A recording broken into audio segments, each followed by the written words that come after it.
numbers of players. And this is, the reason why we play sevens is because that number works well for two-hand tag. It just happens to work, it just happens that USA Rugby also has a sevens variation, and the IRB has a sevens variation. We have a front row, we have four backs. Obviously, the front row doesn't have to be what a normal front row is. All it needs to be is three kids who can form a scrum, and the backs don't have to be the fastest kids. I've had teams where, by all rights, every kid probably should be a prop, and that's life, but they get to run the whole game. And I'll say this, and this was by a gentleman who's handled youth at the IRB level, International Rugby Board level. At 7 years old, they might look like a prop. That doesn't mean that's what they're going to be when they're 14 or when they're 19. One of my goals typically is to teach the kids to play every position as much as possible. Even at U19, in the beginning of the season, I try to teach everybody what scrums are about and what backs are about and lineouts and stuff like that. You don't know where they're going to be, so don't sequester them already into what your perception of them is going to be. Besides which, let's say they go to college and all the college team has is 15 players, or let's say 16 players. That person could be number 16, except he knows more positions than the rest of the players, so he gets to play. So try to plan for the future for them.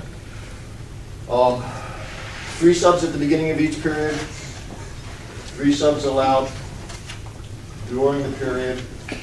If you sub a player out, he doesn't get to go back in. If you have an injury, it's a new player that comes in, not a player that's been subbed.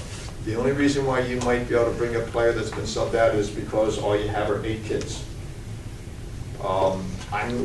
Again, I'll go into a situation where it's 4th period, and back in the old days, who you start with is who you play with. And I'm going to say the other team thought they had us handled, but we started scoring a lot, and with a slight break, I predicted to the referee that one of their players was going to get hurt and we're going to bring in someone else. And son of a gun, that person took a knee and that other player came in. The ref has to try to manage that. You know, things like that are going to happen. I'm going to suggest again, it's the game. There's no way I would want to sub out a player. If I put a player in, I'm going to let them. The whole premise of this is that you put players in, let them play, let them make mistakes, let them have the challenges. Oh my God, you don't win the game. We had a tournament where people weren't happy with how teams were put into the bracket for the playoffs, and the parents were upset because their kids weren't going to be in the cup bracket. They were going to be in the plate bracket. And my comment to them was, you know, tomorrow your kids are going to be worrying about what's happening tomorrow. This is not a big deal. You parents are making bigger problems out of this than it's necessary. Nobody's going to care next year. The kids aren't going to care tomorrow. These are the rules your coaches knew about. You need to live with that. It's going to be the same situation here. If you make selections, please live with the selections. Give your kids a chance. You might be surprised what they're capable of. You got to give them that chance. Let's see. No subs allowed on the pitch until dead ball. Now, referees can do whatever they want, but to me, you need to get the kids and the coaches getting used to what play is going to be like when you get into tackle. If there's going to be subs, the coach has to ask the referee for permission to make the subs.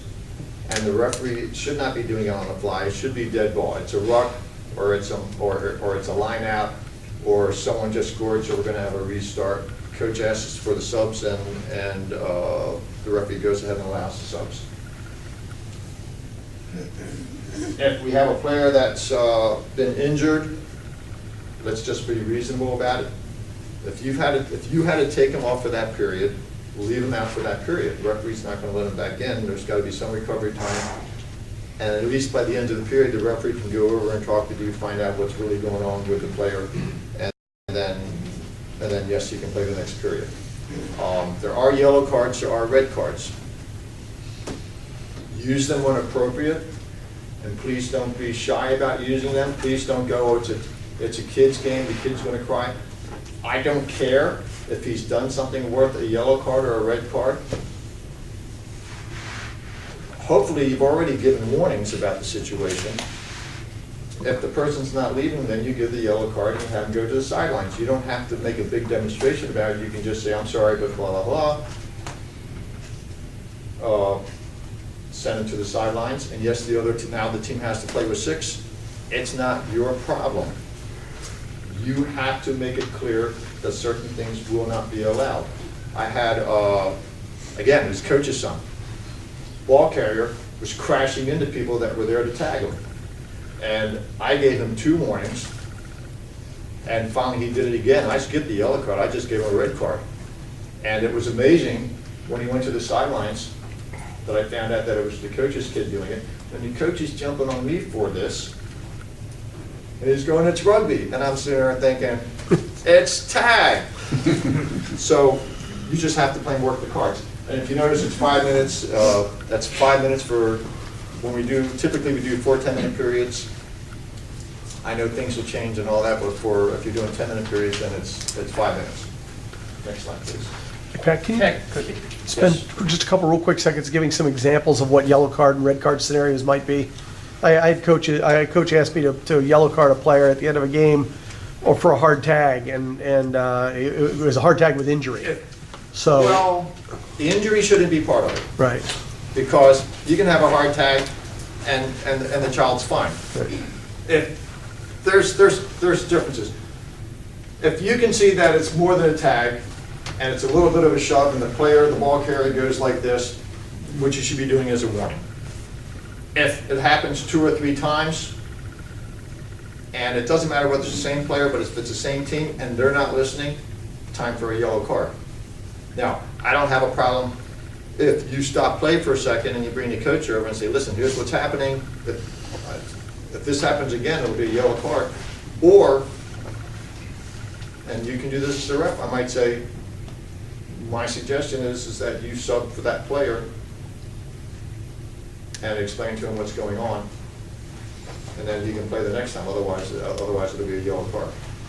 I've done that in a tackle game. Obviously not upper level competition, but if it's a friendly, I'll tell the captain, this guy's doing this on a regular basis, and I know what's going on. It's I suggest you sub him right now.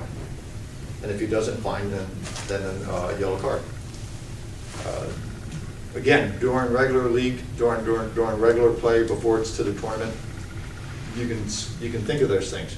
But otherwise, if it's at tournament play, I'm going to use another example. This one team didn't understand what sidelines, what being behind the last foot was for a maul, and I'm going to say in my inexperience, I kept trying to explain it to them, but they kept getting the advantage, and cost the other team they got a score because of the pressure they were putting on the other team, and I realized from then on I just have to call the yellow card.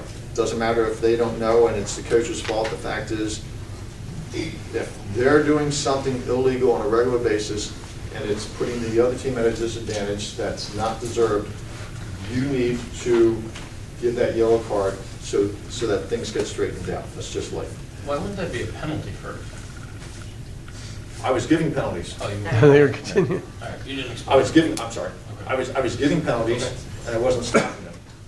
One other thing, on your previous slide, it seems like you were more going over actually tournament play, in that a lot of times we're teamed up with either teams that have more players or less players.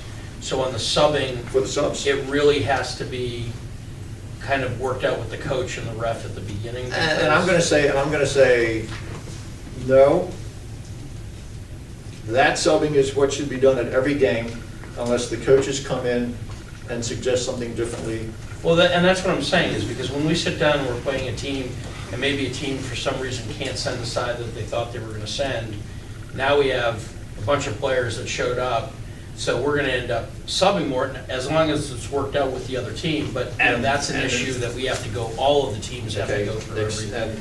But my point is going to be, the referee should go in with the intention of this, and it's only for the coach, and it's up to the coaches to come in and say, look, we would like to do an adaptation for this match because here are our numbers.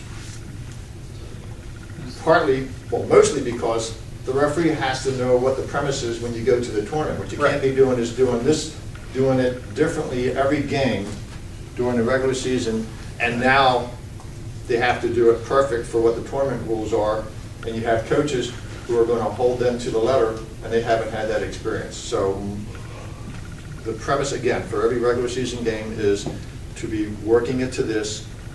The exception should be when both coaches come in and do an agreement. Yes. So if I understand correctly, then with a yellow card, you can warn once or twice, and then if it's continually ignored, you can issue a yellow card. With a red card, would that be exclusively reserved for dangerous play? Like, I was thinking specifically of two things last year where we've seen players with the forearm stiffy. And let me back up in the beginning. You're trying to put me in a box. Jed always Okay. does Please understand, I might give 2 or 3 warnings and then decide a yellow card. You're the ref. There's nothing that says you can't do 4 or 5 for whatever strange Right. reason it is. Okay, there's no reason why you can't do it once. I had a tackle game at the college level where the defending hooker basically was kicking at the team, the hooker of the team that the ball was getting put in. I didn't wait for a warning. I didn't wait for a yellow card. I gave him a red card. I gave you a red card right there. The coach came on saying you were supposed to give a warning first. No, if it's deserving of a red card, you give that red card. If it's bad enough that they deserve a yellow card, you get to give a yellow card without a warning. If it's a really hard shove, but you don't want to kick the kid out, give a yellow right then and there. It's up to you as the referee to decide how to use those cards. I'm going to say, A, to keep the game fair, but more importantly, to keep the game safe. And if you see something dangerous, you need to get that message out very quickly. Whatever you think's appropriate for that team to understand this is the way it's supposed to be done.